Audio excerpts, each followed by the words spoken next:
Alamam.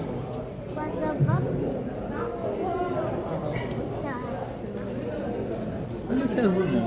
Olha. Azul com amarelo.